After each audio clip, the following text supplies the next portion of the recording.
Добро утро, почитувани гледачи. Добре ни дојдовте и во денешното ново издание на емисијата Фактор здравје. Зборуваме за стомачни вируси и диареја, нешто што е мошно актуелно и присутно кај секоја возрастна популација во овој изминат период. Кои се симптомите, кога да побараме лекарска помош, како да препознаеме, што можеме во домашни услови да направиме со симптоматска терапија, која што ќе ни ги олесни, ќе ги ублажи и ќе ги елиминира симптомите. Дали можат да бидат опасни и сериозни и да направат компликации? На оваа тема разговараме со доктор Веле Тодоровски, матичен лекар од приватната здравствена установа доктор Сара Медикал Центар. Добро утро, доктор Веле, и добре ни дојде во Фактор здравје. Добро утро до вас и до вашите гледачи. Благодарам на поканата да бидам дел од денешната емисија. Така, зборуваме за нешто што е мошно актуелно и во изминатиот период, го има и во моментов, заради што најчесто и најмногу во матичните амбуланти доаѓаат пациентите да побараат лекарска помош. Во изминатиот период, како што и темата гласи, стомачниот вирус е една од најчестите причини за посета во матичните амбуланти. Но тука секако се сезонските алергии, горно-респираторните инфекции, така да имаме една плејада на патологии кои што се секојдневни во нашата работа. Да. Дали има сезона за речиси сите патологии или веќе нема, ги има во текот на целата година? Па, веќе би рекол дека стануваат проблем во текот на целата година. Ако стомачниот вирус бил карактеристичен за периодот од септември до април месец, значи некаде есен, зима, рана пролет, сега веќе станува проблем во текот на целата година. Добро и треба да знаеме како да препознаеме ако се соочиме со таков проблем, бидејќи буквално и децата од најрана возраст и средна возраст и возрастните се погодени од ваквата патологија. Ќе погледнеме блок реклами, па ќе продолжиме со разговорот. Останете со нас, почитувани гледачи, следете не до самиот крај и повторно ве потсетувам дека на вам добро познатите телефонски броеви можете да се јавите и да поставите прашање за да се консултирате и да добиете совет и препорака за она што во моментов го имате како проблем.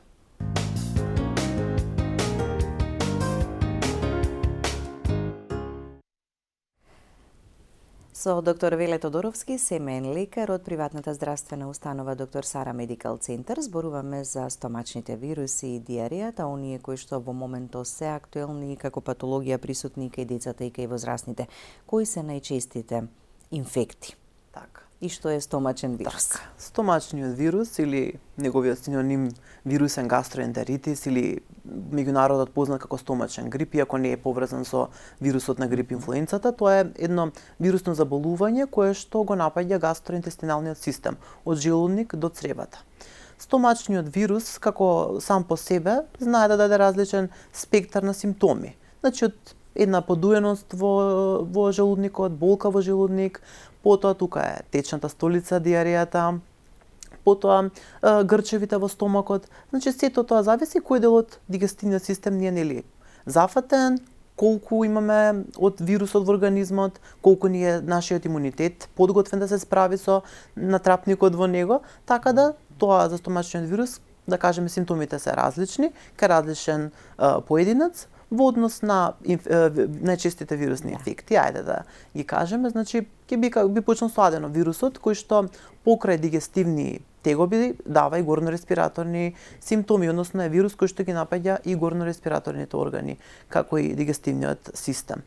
Значи ги зафаќа сите комбинирано може да. Може да имаме симптоми и од респираторниот тракт и од дигестивниот систем. Ги напаѓа сите возрастни групи. Исто така се шири феко-орално, односно може да се шири преку контаминирана храна, контаминирана вода или контакт со заразно лице, односно аерокапка, бидејќи, како што претходно напоменав, може да живее и во горно-респираторниот систем. Значи, тоа е вирус кој што е карактеристичен за колективи, градинка, училишта. Во домот многу лесно може да се прошири од еден на друг во семејството. Така да симптомите се, како што и претходно кажав, различни во зависност од возраста, ранливата категорија.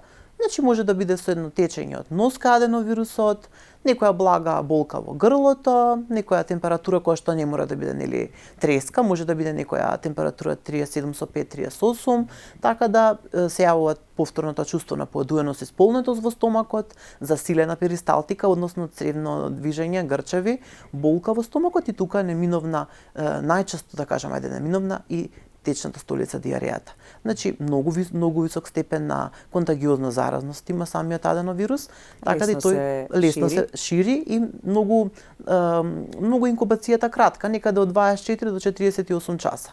А самата клиничка слика може да трае во зависност колку е подготвен организмот, имунитетот, која е возраста на пациентот, не станува сега иста клиничка слика за новороденче и за возрастен човек кој што има нормален имунитет. Не зборувам за пациентите кои што имаат нарушен имун одговор кај нив, клиничката слика сигурно би била побурна. Така да клиничката слика е таа, потоа тука не е лошо да го споменеме и ротавирусот.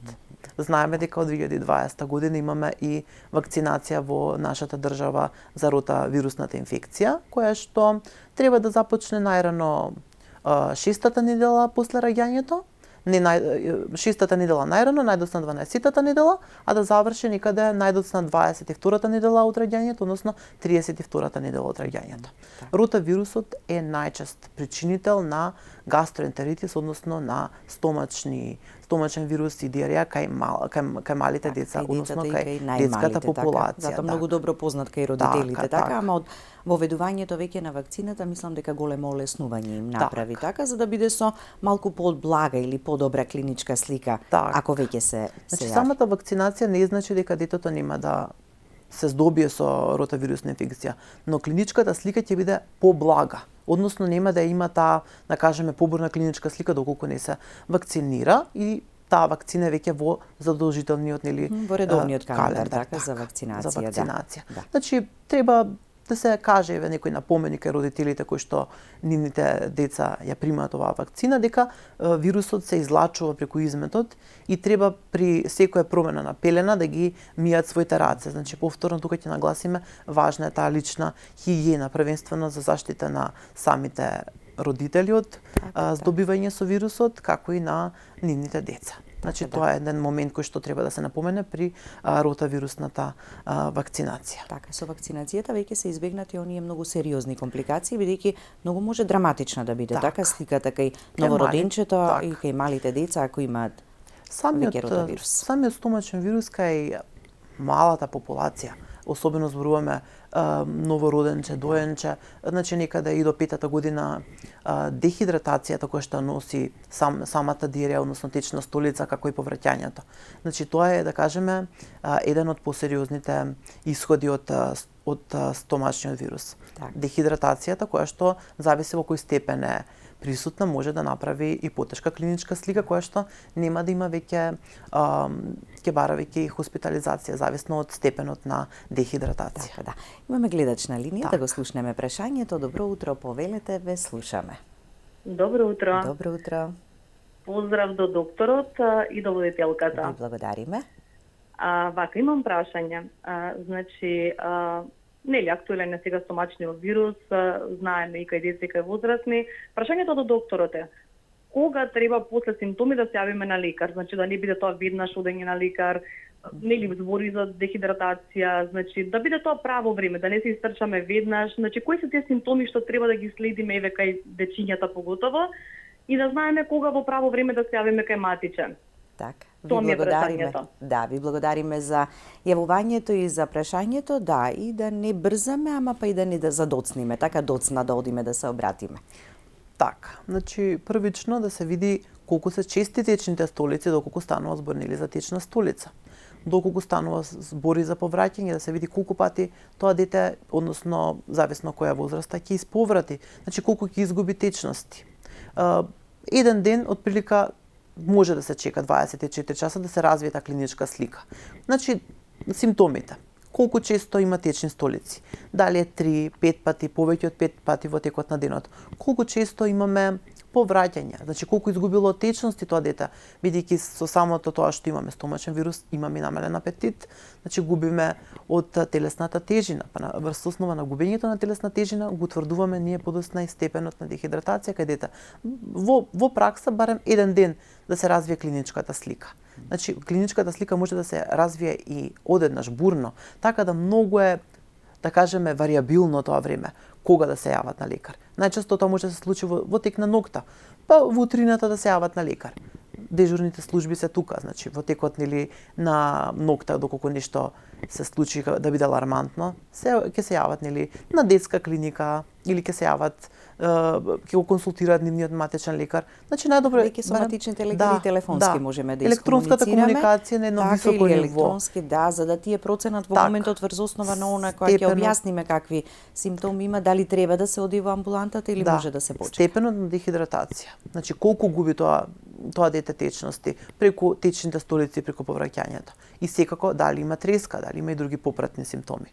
Така. Лично за нас, за повозрастните, знаеме веројатно како да изреагираме. Кога е дете во прашање сме многу повнимателни и поисплашени, така некогаш е можеби добро, иако вие матичните велите полна е амбулантата со болни луѓе, подобро е да не дојдете во моментов, така на друг начин да се проба да се санира. Нарушениот имунитет да се накалеми уште некоја инфекција.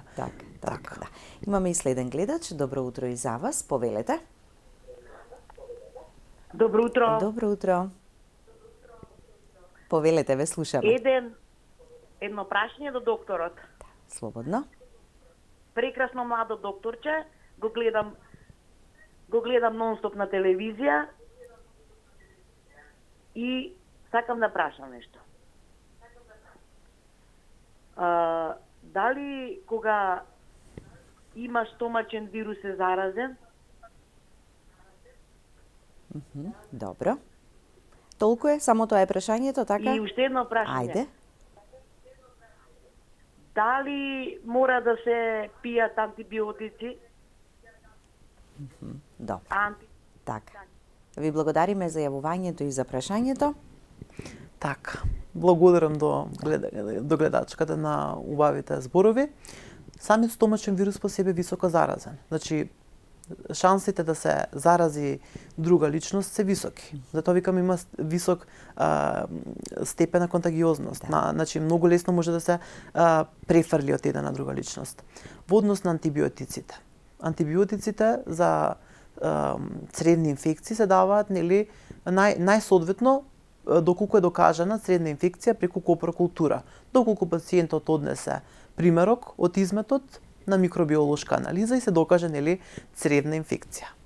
Или доколку имал, да кажеме, контакт со изворна инфекција, дали е тоа јадење на храна која што во исто време има нели заразена повеќе поединци, па станува збор за тие така наречени алиментарни токсоинфекции, така да многу е тука да кажеме треба да се докаже емпириско да препишување. Бактериска природа, така? Првично да има симптоматски, доколку продолжи таа течна столица да перзистира повеќе од, да речеме, 2-3 дена, 5 во тој случај, емпириски ќе почнеме со одреден антибиотик кој што се користат нели за оваа патологија.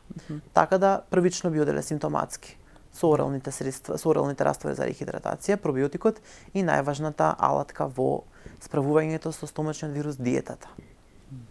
Така, што треба да внесуваме и како да се храниме во тие моменти кога беше грипот актуелен, така во зимскиот период. Честопати луѓето знае антибиотик да земат на своја рака. Правеше ли некогаш како дополнителна реакција диареја да се појави од примената на антибиотикот или како некоја следна фаза од веќе прележаниот грип? Така, значи вака, сега знаеме и самите дека сезонскиот грип не го напаѓа само респираторниот тракт, туку може да го нападне и гастроинтестиналниот систем кај еден човек. Така да течните столици може да се и од сезонскиот грип. COVID-19 инфекцијата исто така знаеше да го нападне и гастроинтестиналниот тракт. Значи имаме широк спектар на вируси кои што делуваат на повеќе органски системи, како што претходно кажав, респираторен и гастроинтестинален тракт.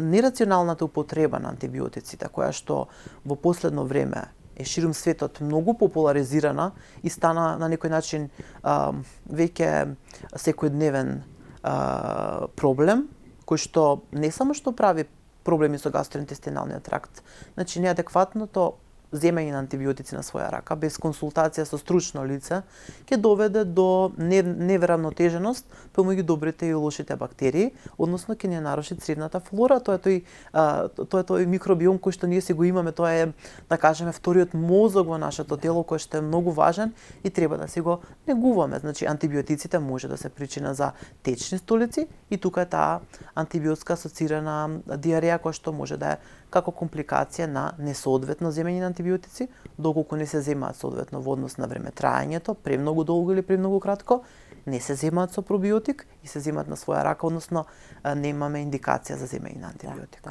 Да бидеме рационални Така. во употребата за да ни помогнат кога навистина ќе Да ни се треба, избегне, така, да за се да немаме избегне. антибиотска резистенција или отпорност. Да. Аденовирусот, ротавирусот и норовирусот, така треба да го споменеме. Значи овој првиот беше и кај деца, и кај возрастни. возрастни Ротавирусот популации. специфичен за детската возраст, норовирусот Норовирусот во Соединетите Американски држави е најчеста причина токму за гастроентеритисот и за диарејата. Би рекле и во рамките и на светската популација. Значи може да ги засегне сите возрастни групи. Како што и претходно нагласив, имаме ранливи категории каде што секој од овие вируси може да направи потешка клиничка слика. Новороденче, доенче, потоа тука се бремените жени, хронично болните, старите лица над 65 години, како и лицата со малигните заболувања. Значи, овој вирус исто така се пренесува многу лесно во затворените простори кои што имаат поголема група на луѓе, значи во исто време, на исто место, значи колективи како што претходно напоменав, градинка, училиште, канцелариските простори каде што се повеќе луѓе во еден простор, значи исто и се пренесува како и останатите вируси, контакт со заразно лице, односно контаминирана храна, контаминиран пијалок, тоа е фекорален начин на пренос.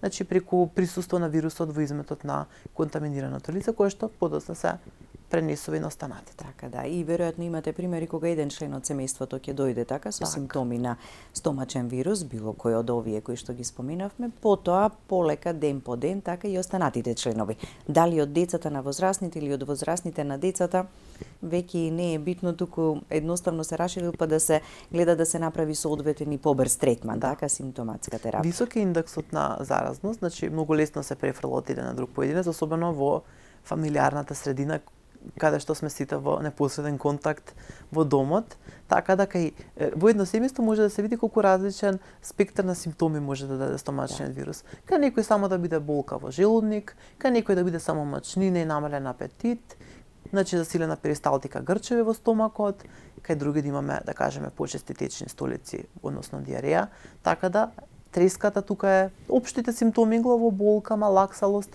кои што се присутни нели кај најчест бројот стомачните вирусни инфекти. Така, сличности меѓу себе имаат овие нели инфекти, меѓутоа и одредени разлики. Дали во време траењето секој различно од овие вируси што ќе го нападне организмот? Така, во просек од 1 до 7 дена.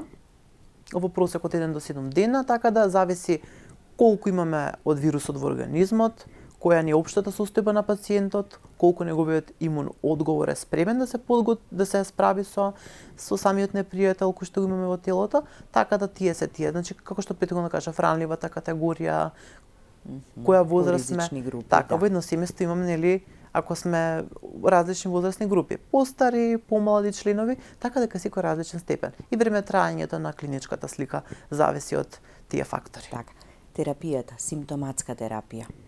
Што подразбира, што треба во тие моменти и во тие ситуации, буквално од првиот ден кога ќе ни се појават симптомите? Така, значи симптоматската терапија е насочена кон симптомите. Значи да ги облажиме симптомите, односно и да ги елиминираме симптомите. Како што и претходно нагласив.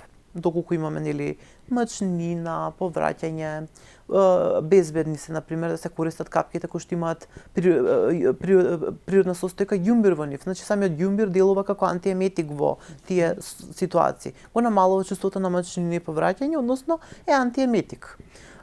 Безбеден е за бремени жени, за доилки, за новороденчиња, доенчиња, така да немаме некоја контраиндикација за неговата примена. Во исто така во симптоматската терапија мора да се кажат нели таа рехидратациона терапија, односно оралните раствори за рехидратација, онаму каде што нели можеме веќе да ги дадеме зависно од степенот на дехидратација. Значи тоа се електролитите, да се компензира, значи загубените течности електролити од организмот токму преку повраќањето и преку течната столица.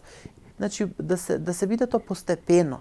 Значи по една голтка на секој 10 минути, така, да количински одеднаш така, не, не така? количински одеднаш, по една голтка на 10 минути, чисто да се привикне организмот, да не дојде премногу на тој веќе воспален желудник. Така да тоа е, да кажеме, како што кажав, некои природни средства за намалување на чувството на мачнина и повраќање, растворите за рехидратација, диетата, да се избегнуваат. Што треба, а што не треба да јадеме? Значи првично Иако апетитот така е многу намален, така е самите многу ретко посегнуваме по некоја храна, ама мораме нешто да внесуваме, така? Диетата е, да кажеме, златен стандард како симптоматска терапија. Да се избегнуваат млеко и млечни производи, да се избегнуваат сите процесирани продукти, сувомесното месо, се што може да се избегне од таа група на продукти, значи да се избегне, особено млекото и млечните производи. Многу често знае пациентот да каже во неговата анамнеза дека конзумирал јогурт, мислејќи дека ако пишува дека ако пробиотски јогурт, дека ќе ја намали таа течна столица. Впрочем, ќе делува спротивно, ќе ја засили течната столица и ќе има пролонгирана течна столица, пролонгирана дехидратација и ќе се пролонгира самата клиничка слика кај стомачниот вирус. Целта ни е да си олесниме состојбата, така, а не дополнително да ја влошиме. Так. Во земањето на анамнеза на пациентите, важно и битно е, така, кога почнала диарејата, колку течни столици имало, колку време трае, веројатно како податок за лекарот, така тоа е од голема важност. Така, пред да спомнам за анамнезата, исто во симптоматската терапија, само да ги споменем и пробиотиците. Колку е пробиотикот важен, значи тој ја намалува, да кажеме, фреквенцијата на течните столици, колку често ќе имаме течната столица. Бидејќи самите пробиотски култури во нашите црева ја збогатуваат цревната флора и на тој начин ние ја намалуваме таа честота на течни столици.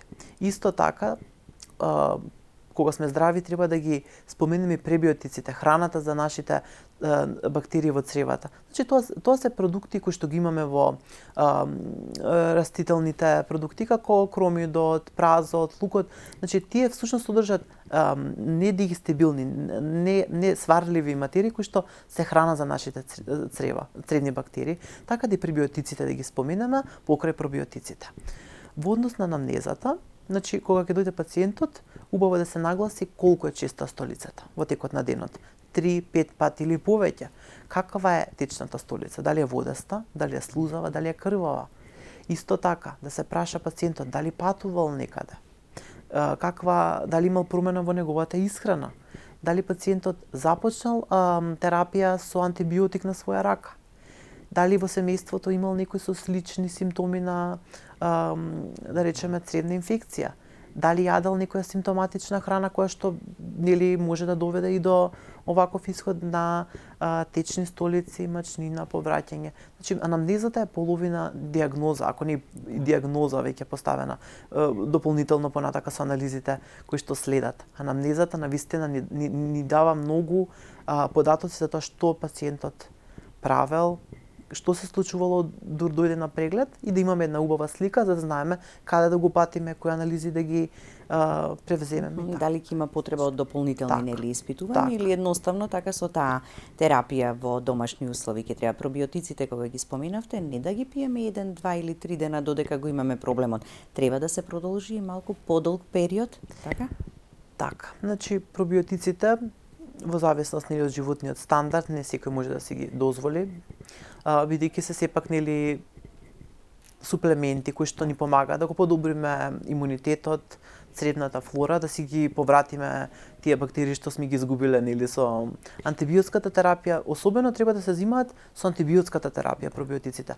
Значи да се взимаат 2 часа пред антибиотикот или 2 часа после антибиотикот и да се взима да кажеме еден временски период барем 10-14 дена за да ние немаме во тој период од после повторно враќање на истите симптоми. Така да.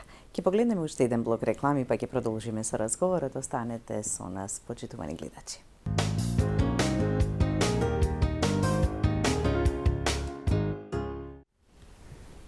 Продолжуваме со разговорот. Од сите овие препораки што ги кажавте во текот на емисијата, веќе ќе знаат гледачите кога ќе се соочат со стомачен вирус што и како да направат. Ајде сега да се префрлиме и на диарејата. Како се прави поделбата на акутна и хронична? Што е диареја? Зошто се јавува? Кои се причинителите? Така, диарејата се повеќе чести течни столици, 3 или повеќе во текот на едно деноноќие. Значи, таа може да биде акутна, долго трае, нели, да кажеме, не 2-3 недели, веќе имаме и перзистентна, која што трае од 2 до 4 недели, и хронична диареја, која што трае повеќе од 4 недели. Диарејата всушност настанува бидејќи имаме некој процес во самите црева.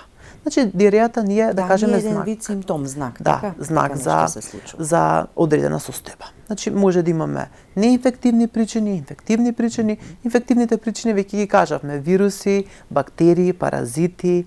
Тука се исто така од неинфективните причини, хроничните заболувања како улцерозниот колит, кроновата болест, потоа одредени проблеми со варењето на храната, синдромите на малапсорбција, исто така и хируршки состојби кои што би довеле до појава на диареја, како што се воспаление на жолчното кесе, како што се воспаление на израстокот на слепото црево, како што е воспалението на други органи кои што се наоѓаат во самиот абдомен. Значи, не е се од инфективна причина.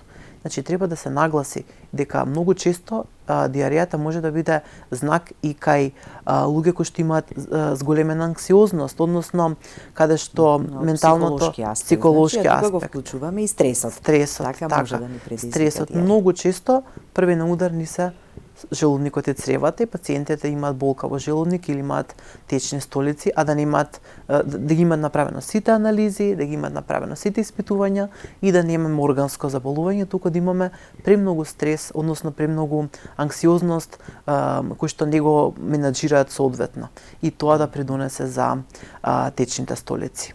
Течните столици, значи третманот, повторно ќе кажеме, симптоматската терапија, како што кажеме претходно, со рехидратација, диета, но тука имаме веќе и, да кажеме, терапија која што се е насочена кон диарејата, односно антидиареалните лекови, кои што всушност служат да се намали таа цревна перисталтика, односно да се спречи честотата на диарејата. Значи, имаме индикации кога и како се даваат. Например, не се даваат кога имаме крвава течна столица, значи имаме кога и како се даваат. Исто така, антибиотици, значи кај докажана цревна инфекција, како што претходно во емисијата напоменав, значи диарејата ни е знак за некоја состојба во организмот, која што треба, нели, подетално да се истражи и дознае која е причината. Да го слушнеме и следниот гледач. Добро утро и за вас, повелете. Добар ден. Утро и добар ден, повелете. Поздрав за докторот и до водителката. Благодариме. Јас имам проблем при голтањето на таблета, па некогаш и на храна. А на уводно се прегледал, се е чисто ханалите. Имам повеќе слуз и понекогаш дури се задавајувам, како да кажам. Што проблемето, што решение нека... И како да се најде решение или начин како да се Благодарам. прима таа терапија со таблетите. Ви благодариме. Така, значи пациентот посетил специјализувано си грло, но не треба да исклучи преглед на невролог, да се исклучи некој невролошки проблем на самата патологија, односно проблемот со голтање. Така да тоа треба да се исклучи невролошка природа на самиот проблем, но и психолошка природа. Може би таблетата да е преголема, па таа да ствара, да кажеме, на некој начин одбивност. Дека не одбивност. можете да ја голтнете, така, или дека потешко ќе Доста биде. често имаме, нели, податок од родители дека нивните деца, ако се доволно големи за веќе да голтаат таблети, имаат проблем со голтањето. Така да се исклучи невролошка природа на проблемот и психолошка природа. Значи, ако премногу, нели, се веќе употребуваат таблети, можеби и тука е отпорот кај самиот пациент. А самата таблета може ли да ја скршиме на половина, на две половинки, па да ги, ако име проблем целата таблета да ја... Зависи дали е голтнат? филм обложена. Ако дозволува самата таблета, ќе се прекрши.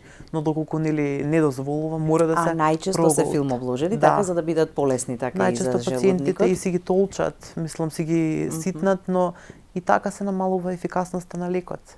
Така да треба да се истражи добро проблемот кој што го има пациентот. Така. Ја споменавме диарејата, но и кога ќе почувствуваме некакви проблеми со стомакот, често пати посегнуваме по активниот јаглен. Можеме и треба да го користиме, но како? Треба да се користи оној момент кога ќе почувствуваме надуеност, мачнина или се сомневаме дека сме јаделе некоја храна која што е заразена со некои инфекти.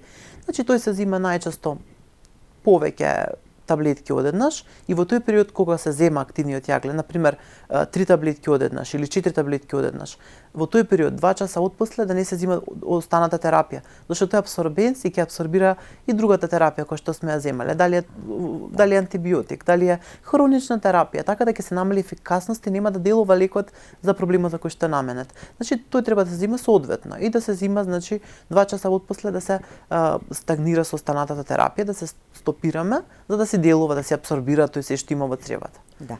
И тука внимателно, не постојано секојдневно, туку само кога имаме потреба, така? Тоа е, значи, тој делува на детоксикација, да кажеме. Ги влече отровите од отровите, телот. си ги абсорбира, си ги пива. Значи, добро е да се зема кога ќе имаме некој проблем дигестивен, сакам да кажам. Не е на одмет, но рационално, значи, да се зема, како што кажав, 2 часа отпосле да се остави тој да си дејствува во организмот, за да не биде тоа, нели, еднократно сме земали, потоа после половина час да земеме, например, пробиотик. Пробиотикот нема да стигне до таму до каде што треба да стигне. Добро, да, добро е ова да го знаеме. Да го слушнеме и следниот гледач. Добро утро и за вас. Повелете. Поздрав до водителката и до докторот. Ви благодариме. Едно прашање до докторот, ако може. Секако. Пием 7 апчиња сабале по 8 на вечер. Дали може од многу пиење апчиња, лекови да има запек? Добро, ви благодариме за Благодарим. прашањето. Така, пациентот како што нагласи пие поголема количина на таблети и сабајле наутро. Значи, ова е спротивно веќе од диарејата, веќе имаме проблем со тврдата столица или затворот. Да, може лековите да придонесат за одредени лекови и имат несакани ефекти на затвор, односно тврда столица. Така да би му советувал да внесе во исхраната повеќе пребиотици, како што претходно кажав, празот, лукот, кромидот, значи да се зема пробиотик и да се пијат многу течности за да се подобри варењето и да се решиме од проблемот на тврда столица. Од и терапијата мора да се прима. Да, терапијата мора да се прима, не можеме да речеме ова нема да пијам, ова ќе пијам, не знаеме од кој од тие 15 лекови што ги зема, толку му прави тврда столица. Така да. На самиот крај сме многу во неколку реченици може ли да го споменеме пролетниот замор, пролетната депресија, со која што се соочува голем дел од популацијата. Така, значи самиот пролетен замор, како што и претходно кажавме, времето е многу променливо, тука се празниците, промена на биоритмот на живењето, тоа сето си придонесува да имаме пад во расположението, што е нормално. Значи, само треба да најдеме начин како ние ќе го менаџираме тој замор, да имаме соодветен сон, да пиеме доволно течности, да имаме балансирана исхрана, да имаме повеќе оброци во денот, помалку количински почести, да пиеме течности, да си работиме на имунитетот, да спортуваме и секако кога ќе имаме проблем да се обратиме на стручно лице. Значи, пролетниот замор, знаеме дека тука временските прилики, односно често менување од топло, променливо и времето да се влијае и на нашето општо здравје, не само физичко, туку и ментално, бидејќи ние сме, да кажам, една целина. Така, да. Ви благодарам за гостувањето. Благодарам и вам на поканата. Благодарност и до вас, почитувани гледачи, за вниманието со кое не следевте. Останете и понатаму со програмата на ТВ24.